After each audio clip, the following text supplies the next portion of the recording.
How's it going, Andrew? What's up, Matt? Glad the weather's finally getting nicer.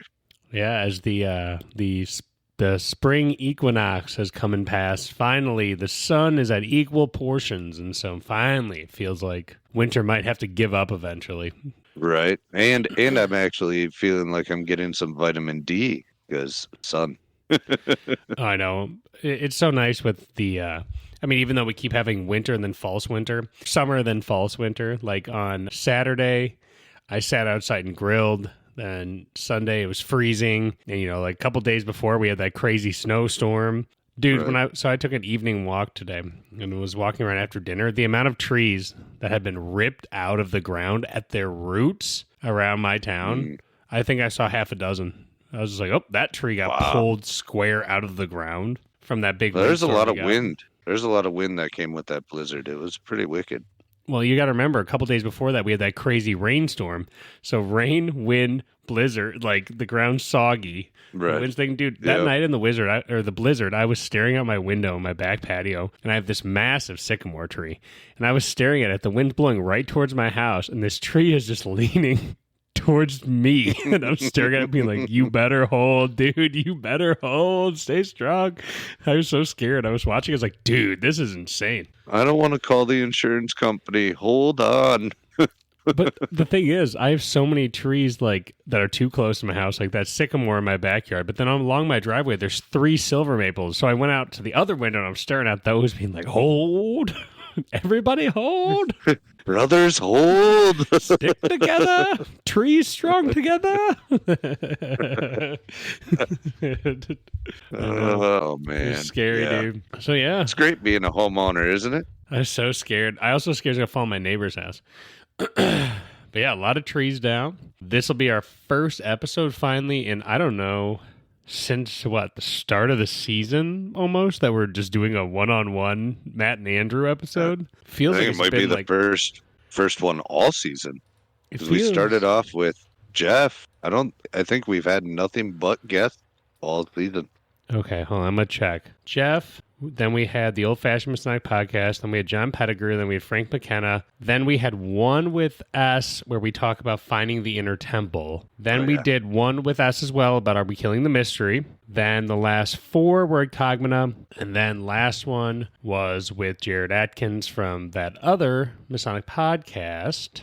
So yeah, it's been a while though. Right. Okay, so we did do one. And you know what? This one's technically not going to be guestless either because I'm just going to interview you. Oh, God. Yeah, Matt texted me today, listeners, with an interesting idea. He's like, what if I interview you for this episode? And I was like, that sounds great because I don't have to do any prep work. So it's a win-win for me. I'll take that. And we're going to lead into a grander topic associated with it. So it'll be a little bit of interview and then a little bit of conversation. You don't got to twist my arm. Don't got to twist it. You want me to hit that music or what? Yeah, let's go for it. Ready? Loosen up your ties and roll up your sleeves. It's time for Fellowship with Matt and Andrew. The views and opinions expressed on this podcast are not necessarily the views and opinions of the Grand Lodge of Wisconsin or any other Grand Lodge or any appended body. All right. Well, since we have worshipful brother Andrew Martins on the call, I first I first want to start with a question just to refresh my own memory. You skip chairs on your way to the east, or did you pretty much have the opportunity to sit? So I had to do similar to what our officers did last year when we had, I think, one of our brothers junior deacon and out, which is a term that we've been using at Lake, that the junior deacon chair is the first time responsibility gets turned up. And so you'll see a lot of people who aren't maybe ready to go through the whole line. That's their dropout point. So we had that happen. So as a senior steward, I was senior steward and junior deacon pro temp for like half a year. Right. And then I moved right to senior deacon. So I had like 65% of the year as junior deacon, so I got the full junior deacon experience. And the good thing is the senior steward is just the junior steward for a second year, basically. So it's not like besides I was doing additional charges, it's mostly similar work, but so I was just double dipping. So I didn't miss any. Right. I didn't really skip. I just did 2 at once. Okay. I just wanted to make sure because that's going to lead into a direction I'm hoping to take this later on. And, I pretty much went from junior steward to senior deacon. So my experience going through the line was a little bit different. I mean, I sat in as junior deacon a couple of times, but we'll get there eventually. So you're through your first quarter of the year. How's it going? I think it's going well. I mean, it's been kind of a dramatic first quarter. There's stuff that if you would have asked me, even, at installation, that if I was expecting certain things to happen, I would say that's impossible, but here we sit. So it's been a good first quarter. I still don't think my feet are fully under me yet, but they're getting close, if that makes sense. Like we're rocking and rolling, but as far as like running a meeting and getting it smooth, I mean, what is it? You and Jeff have always said that you don't feel like you got your feet under you till the last meeting, and then you go, well, I wish I could do another year because now I finally feel like I get Right. it. And so I feel like I'm still figuring that out. No, that does take a minute. You are correct there, but yeah, it's that you're changing directions, right? Usually you just had to watch somebody else run a meeting and you were like, oh, okay, I understand the administrative stuff that could potentially go behind it. And then you get there and there's more administrative stuff than you would have imagined. And now you're like, wait a minute, how does everybody make running a meeting look so easy? Well, and there's not only like the fact that like, I mean, we have seen, hundreds of meetings, right? And so we kind of get the process, but it's also like when you're coming up onto your stated meeting, there's so much that you think that you know how the meeting's going to go. And then they're like suddenly as your like day is approaching, right? I've built out my whole agenda. I think I know everything. It's like 24 hours before I get 4 emails like, hey, I want to talk about this in lodge. You're like, oh, and then I update my agenda. Then I get a text message the morning of like, hey, something came up. I want to talk about this at lodge. I'm like, oh, add it to my agenda. Then I'm sitting at lodge getting ready to like, set up. Someone walks up, hey, I need to talk about add it to pen it into my agenda. And so it's kind of like you have some idea what's going on, but it's kind of surprising at the same time where you're like, whoa. It definitely forces your adaptability, right? Like you have to be ready for the curveballs at. Yeah, and it feels like, I mean, I've been throwing a bunch of curveballs. I can't believe it's been only 3 months. It feels like so much longer. I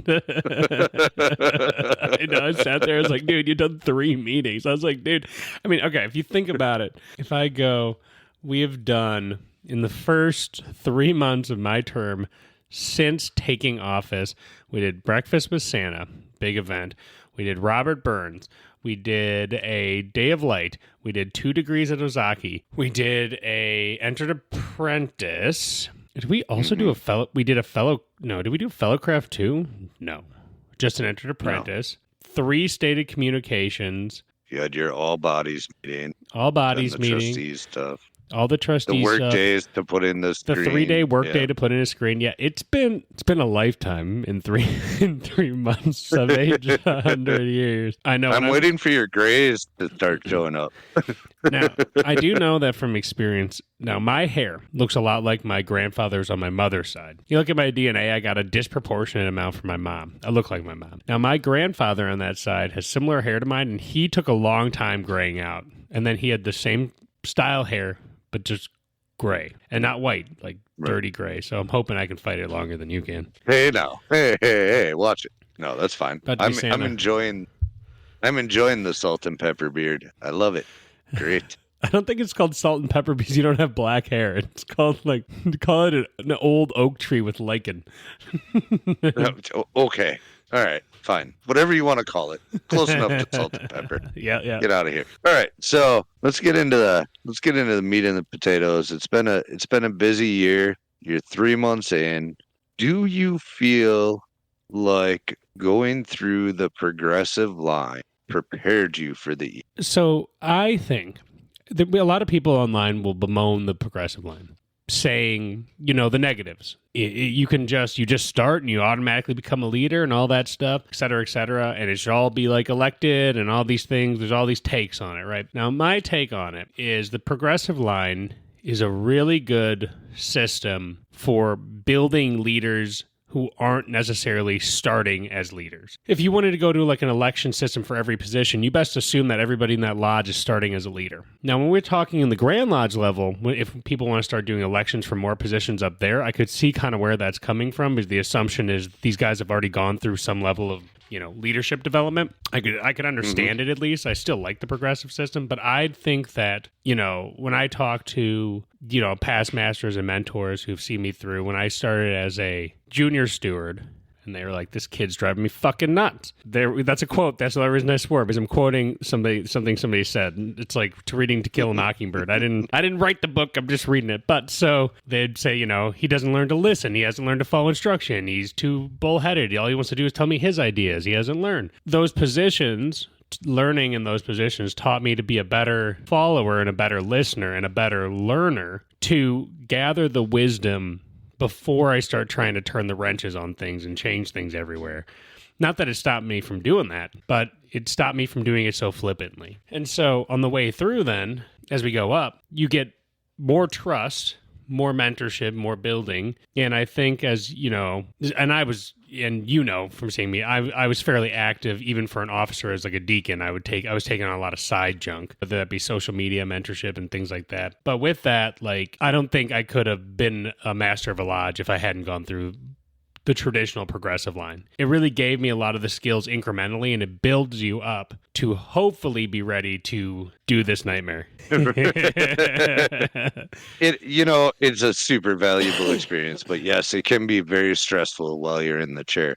But you touched on something very important there, and I've said it in a much more truncated way for years, and I'm pretty sure I've told it to you and said it to other people. Is I always said you have to learn how to follow before you can figure out how to lead. We both say that to all of our new members now. I don't remember which of us said it first, but we constantly harp on them now. We might have been taught it too, to be honest.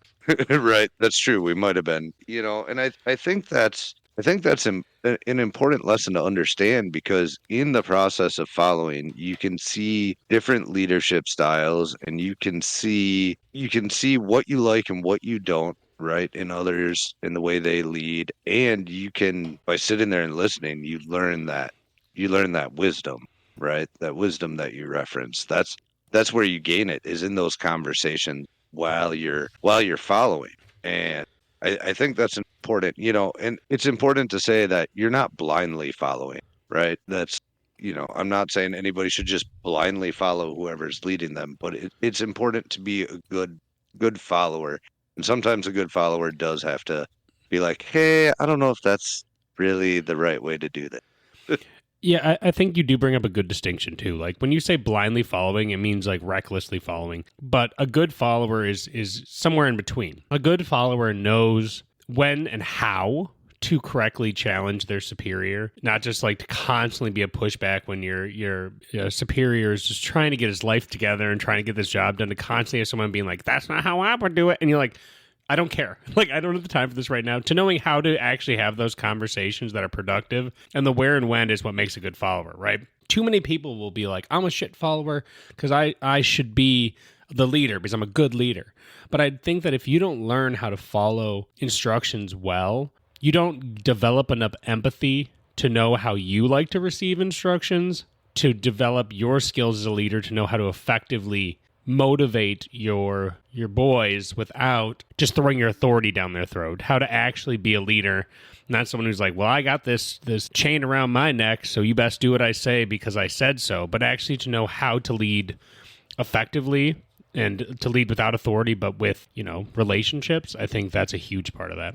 Well, and I think you touch on a really important topic there, and something that actually came up in a recent education at a lodge I was sitting at, where it's, men will follow someone of character, right? Somebody they know is going to try to do their best to do the right thing, or will stand up in the right moments and things like that. They will respect authority, right? Well, we tend to respect authority, but we're not going to actually follow someone who's just saying, "I have the hat and I have the gavel, therefore you will follow me because of my authority." I'm gonna follow you if I think you're a moral authority. if you have like a moral authority, or you're a character, or you're somebody I want to follow in their footsteps, right? Someone I want to emulate. So, what's interesting? This is all really close to my mind because I just had to take a 3-hour course at work called Influence Without Authority. Now, what you're going to find interesting here, my notebook was sitting next to me and I flipped it in my planner to the last page. They say there are 7 things that people use as tools that help them gain the type of authority you're saying. So the 7 are reciprocity. You do giving to them and you do good things for each other, so it becomes like a trade-off, even if it's not like a tit for tat. Liking. People who are likable, people want to listen to. So if you're likable, people want to do things for you. Social proof, saying that others have good things to say about you and say that you do what you say you're going to do builds validity and authority. The other one is authority. They go, to a certain extent, if you have a title, people will sometimes listen to you, but it can only be put as a certain lever, and it has its draws back. Consistency. That when you say you're going to do something, you do it. And unity, that the way you describe your mission is a team oriented, that it's not me, it's us. And then the other one was scarcity, when you can make people rush by acting like everything's running out of time, by keeping people on their toes. But that's another bad method they say shouldn't be used very often. Right. You have 10 minutes to buy this. That's right. Those are the wheels of influence. Yeah, how you influence people are the 7 tools. But I think that's interesting to your point where you're talking about, and that's the only reason I read it, is because it came right to my mind as I took this, is the idea that like sometimes going through progressive line is building that social proof that you've been tested so many times. They go, I know he's good for it. He's consistently proved it, the consistency, and it teaches you to be part of the team, which says it's all of us together with the unity part. And, as brothers, we should do reciprocity. So I think, it takes time to learn those skills. And I think you learn them when you're making your way along the way. Well, and I agree. And the reason, the overarching theme here that I was trying to get to is something that kind of inadvertently became an overarching theme of our show, which is lodge culture. And I say that because the question I really wanted to get to is, are we preparing leaders, or are we just filling chairs as a fraternity? And I think that boils down to, I know, shots fired. Are we, depending on your lodge culture, are you taking the time to actually properly train those officers as they move up your line? Or are you going, you'll figure it out, and I went through the line and I got here and I'm fine?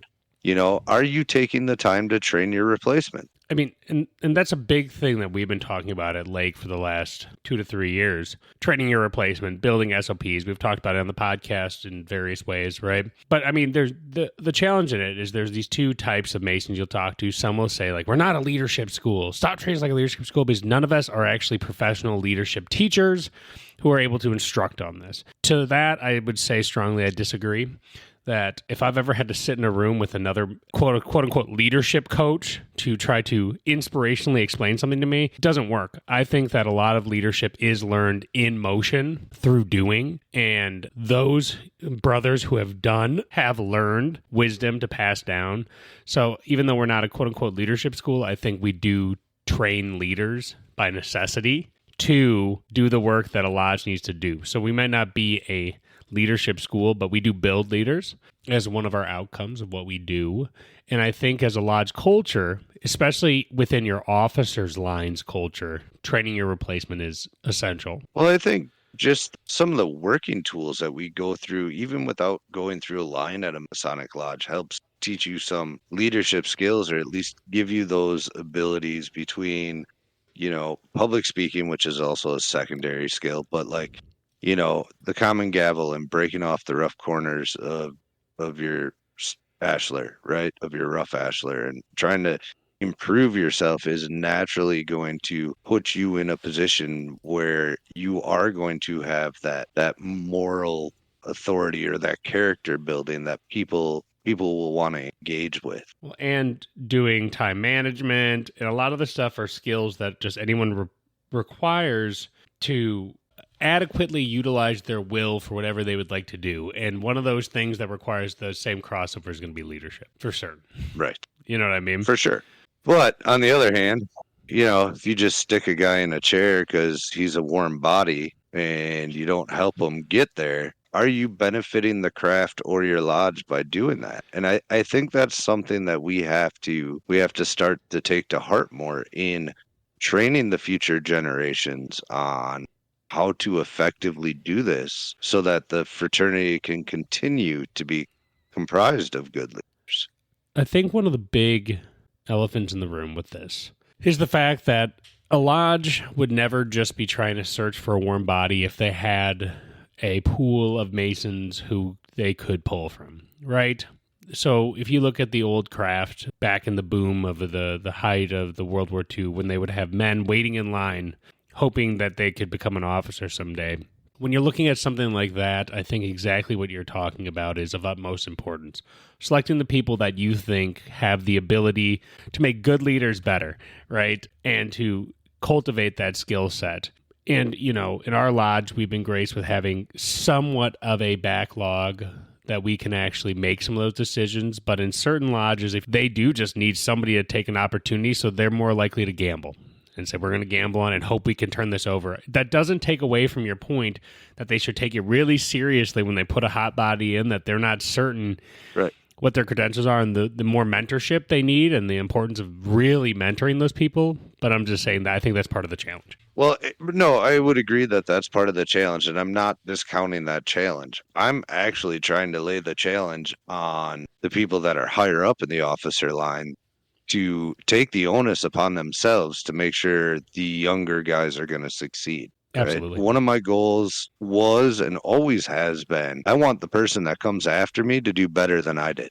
And that the only way that can happen is if I manage to impart the things I learned along the way on them so that they are prepared for it when the time comes.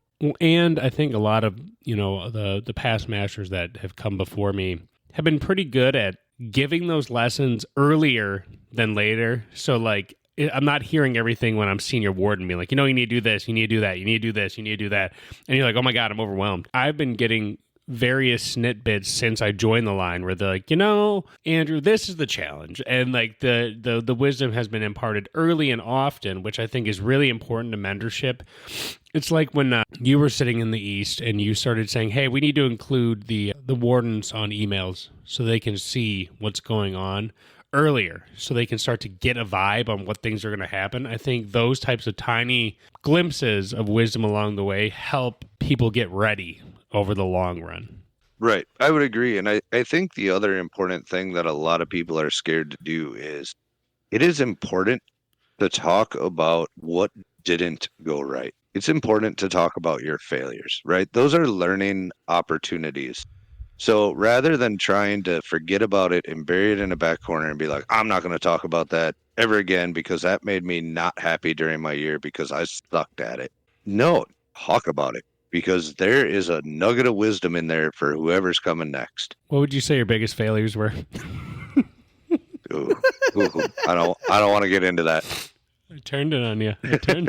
And then... You did turn it on to me. There's one, but I can't really talk that one. Not openly on the podcast. What do you think my biggest failure's been so far? I think my biggest failure in my first quarter. There's one I can't talk about either. There's two. Oh, is trying to organize all those degrees at the start of the year. I should have said no, but we got through it. Right. It was very hard, and I don't think it was a great experience for anyone involved, but we did get it done. It was just a scramble that kind of came through. I didn't love it the whole time, and I think that where I was like, dude, I should have taken more ownership was with the Day of Light and the Ozaki degrees being so close to each other. I was focusing on Day of Light and giving half my attention to trying to sort out the Ozaki degree, which is going to be 2 days later. So I really didn't really take a hard lead on that Ozaki thing. I was kind of like, boys, like, you guys got to, you know, to the other lodges, like, you got to help pick up some slack here because I can't do both these at the same time. Like, I can't figure it out. I think that could have been handled better. I think one of mine was I probably put a little too much on the calendar. Yeah, I think you did. I would agree. I also hadn't planned on us conferring 12 degrees that year, but it's still, I should have left the wiggle room sport, something like that. But So the good I idea, said we were going into it hard. the good idea that turned into in practice an annoying idea was us doing the open lodge Thursdays. I liked it going in. I was like, dude, this is awesome. I can come in. But eventually I was like, man, I could use a Thursday off. It became like a weird cross to bear where you're like every Thursday, right? Which we're almost there every Thursday to begin with. I do like that it opened up the idea that the counselor will have a card so that he can do posting work any Thursday. So to a certain extent, it's still kind of there because we know the counselor is going to be there every Thursday. So it's mostly going to be open. But that was an idea that I was like, this is great. Right. I'm going to carry it into my year too. And then about halfway through a year, I was like, nah. I was like, it's too much. No, I would agree that became a little bit much, even though, like you said, we are almost there every Thursday, but it almost invalidated even having that because we were there so much with like the amount of practices and degrees we had and everything else. But I would say I should have been a little more careful with my calendar. I planned an extraordinarily hard year and everybody was a champ for getting through it. We got a lot done. But I had that thing. That was a tough year to be junior warden. That was a tough year for me to be junior warden. I'm sitting off staring into the distance, and I'm seeing like black and white events scrolling through my head as I'm going through my PTSD.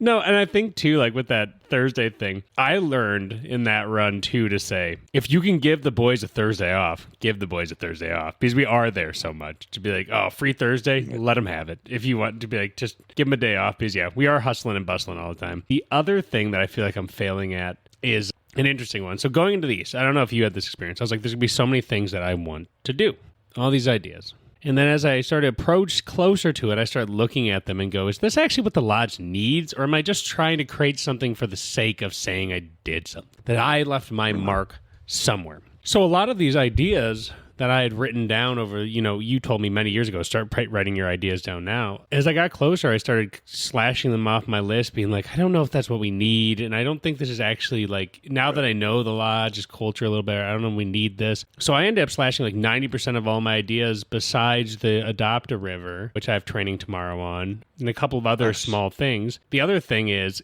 I'm going to reach out to Bayview Bash. They do a thing that you can have nonprofits bartend for tips, and the tips go to the organization. Then we will officially have adopted a river. We're a sponsor for Chill on the Hill, and then we're a volunteer at Bayview Bash. I was like, that means we're showing up at every major community event in Bayview in some capacity to show up to help the community with something. Not only is that, I just think it's going to be cool. So that's the tiny things that I've been looking at. I also wanted to go to the 4th of July, but I've also decided I don't want to do that anymore. So little things.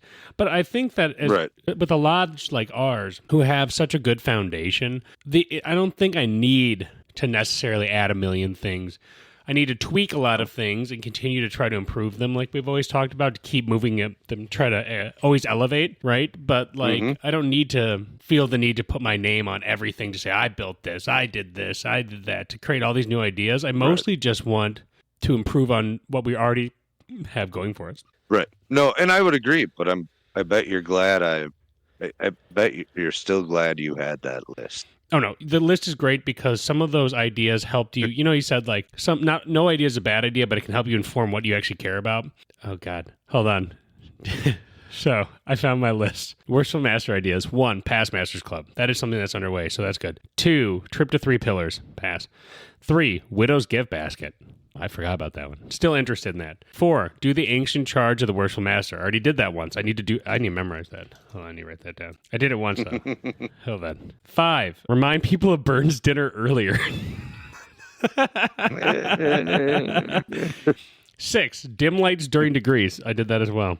7, 4th of July parade. Scratched. 8, add degree requirements for officers' responsibilities. Underway. 9, expand library. God, I wish. To be fair, I guess I have been doing a lot on this list. 14, remind people of Bethel pancake breakfast way earlier. Did that as well. On-job training for senior deacon. Kitchen training earlier. Oh, awards dinner roast. Oh, that's an idea. Like the Dundies. Oh, yeah, Or that's they right. could roast the master. I don't know. I don't know if I would do that. Bayview Bash, bartending, print bylaws in nice folder for MMs. We should do that too. Honestly, a lot of the stuff that kept on this list we should actually do. So I'll come back to this and peek at it later.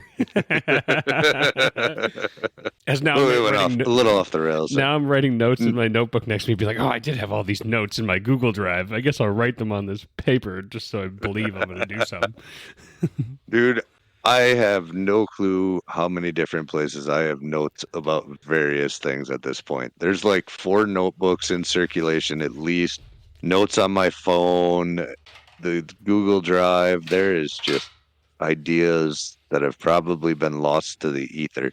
Yeah, I know. 3 notebooks here. There's 2 more up here. There's archived ones. They're not real. I just write in them. They're not real, though. They don't do it. Right. It just makes me feel like I have a sense of control when I don't. Well, that was a rabbit hole. But what else you got for me? It was. I'm on interview.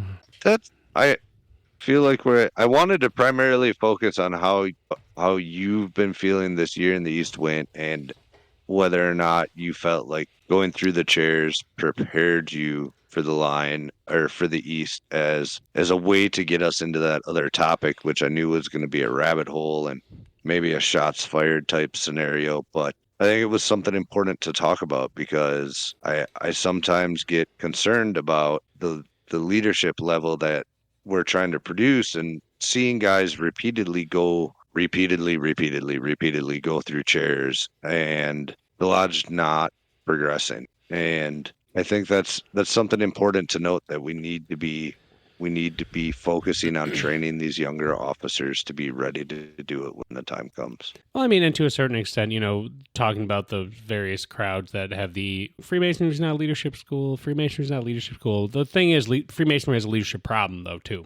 So right. Even if we're not a leadership school and you don't think that we should be teaching leadership seminars with people who aren't leadership qualified, I also agree. I don't want to sit in a seminar with someone who doesn't know what they're talking about. But I think we do teach leadership, right. And we need to focus on mentorship. And I think that's huge. And I think we all agree that mentorship is huge, and a very important, essential component to our craft is good mentorship. And I think with good mentorship comes mentoring leaders, right? But well, also, I think that's actually an interesting rabbit hole to approach, is that whole argument that Freemasonry isn't a leadership school. Freemasonry is a lot of things, and some of them are byproducts, right?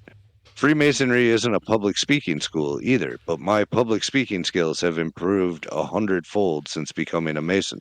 Freemasonry isn't a cooking school, but as junior warden of this lodge, my cooking skills have improved over the multiple times I've done it. Why can't Freemasonry also be a leadership school as a byproduct? If we're teaching men to be better men, being better leaders is part of being a better man.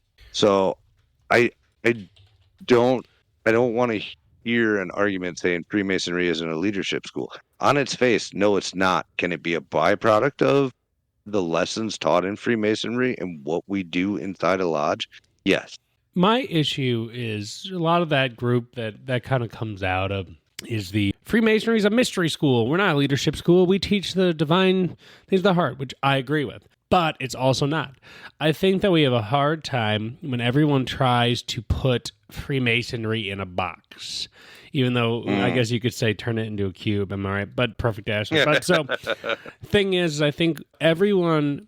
And you can see this going back, even if you're reading Wilmshurst and you're reading a lot of old authors. Everyone's been trying to define Masonry, and everyone's been trying to put it in a box. And I think that people struggle because Freemasonry is hard to put in a box because everyone's experience and what they get out of Masonry is different. The classic cliche or idiom or whatever we call it. What you get into Masonry, you get out of Masonry, we put into it. Right, we hear it all the time. There's some secret wisdom in that. It actually was one of those unfolding flowers that as you age in Masonry, you go, that old man was right. It is true. It's a stupid saying, but it is true. But within that, too many people want to put it, their belief in what it should be, and then ignore the reality of the situation in the room. They'll say Freemasonry is not a leadership school. It's a mystery school. Someone else will say Freemasonry is not a mystery school, it's a supper club. Someone else will say Freemasonry is not a supper club, it's a charity organization. Someone else will say Freemasonry is not a charity organization, it's a place to hang out with the boys and have drinks. And so everyone will try to say that their version of Freemasonry is the version. But when you look at it holistically, they're all wrong and right. Freemasonry is not solely any one of those, but it's also all of them, right? But it's more. So when you're talking about these byproducts and stuff, that is true. So you can't just deny it because you don't like it, because it's not your version. Right. So I think one of the big failures in our craft is for people to understand that there is a large diversity of purpose within Masonry, and that we mistaken that the belief that they can't all exist together in one same place. And I think the biggest strength that Masonry has is that we have such a diversity of purpose, so it can fill so many niches for everybody without having to say that your version of the craft is the best. Everyone can pocket themselves into their own. And as long as we create an environment, and I know this is going back around to what I always ramble around, this is just like Joe Rogan talking about primate brains, where he brings it up every time, is that as long as we create a culture that treats brotherly love, relief, and truth and fills all those buckets, then anybody on those diverse varieties of experiences that they enjoy can find value. They can then have a diversified Masonry where everyone's still meeting on the level and sitting at the same dinner, but doing very different things. Soapbox off. Mic drop. Hop off soapbox. Mic drop. Mic drop, and the perfect ending to the episode. I wanted more questions. I like being interviewed. Yeah, well, I'll have more questions for you at the end of your year. All right, that's fair. Awesome. You're only a quarter in. Questions are limited, and I actually, for once, sitting around thinking about this episode, went, "Oh, I actually have an idea, and I feel like a clever way to get there." I like it. Awesome. Well, thank you to our listeners for tuning on in to Matt Interviews Andrew. Big appreciate y'all. Thank you to all of our newer listeners. I know we've seen an uptick in a lot of newer first-time listeners. Please feel free, if you're interested in checking out some of our past episodes I'm super proud of. If you want to check out the ones on the cardinal virtues and you're a newer listener, I really enjoyed those.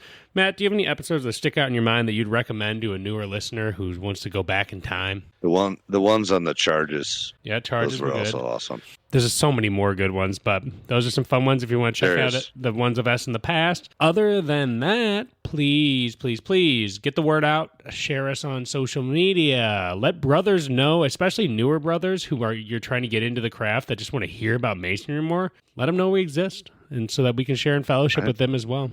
And always feel free to message us on any of our social media platforms or email us at timeforfellowship@gmail.com. timeforfellowship@gmail.com. You have a great day, everyone. Take care.